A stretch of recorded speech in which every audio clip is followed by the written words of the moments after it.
How to lead by example. There are many important rules to keep in mind when you're trying to become an effective leader.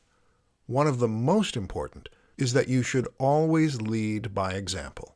In other words, don't adopt the do as I say, not as I do mentality. You need to become a shining example of the kind of work that you want your team to accomplish, and avoid coming across as a hypocrite at all costs. So how exactly do you accomplish this? Let's take a look. Stay calm and collected. One of the most important ways to lead by example is to stay calm and collected. Be passionate about what you're doing and make it clear that you care, but don't get into a panic when a deadline is approaching and you don't have the work done. Why is this so important? Because emotions are contagious, and especially when you're in charge.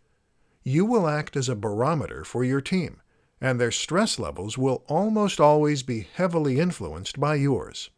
If you want them to keep calm and carry on, you have to do that first. Never ask someone to do something you wouldn't do yourself. Leading by example is not just a matter of acting correctly.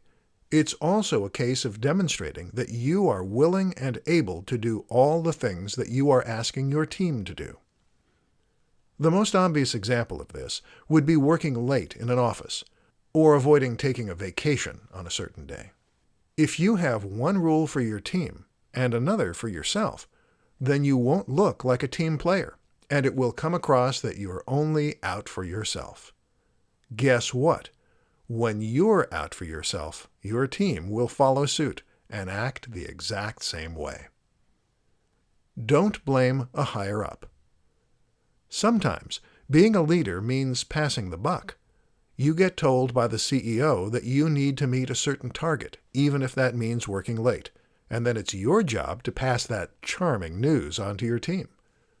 What's tempting to do at this point is to complain and rebel.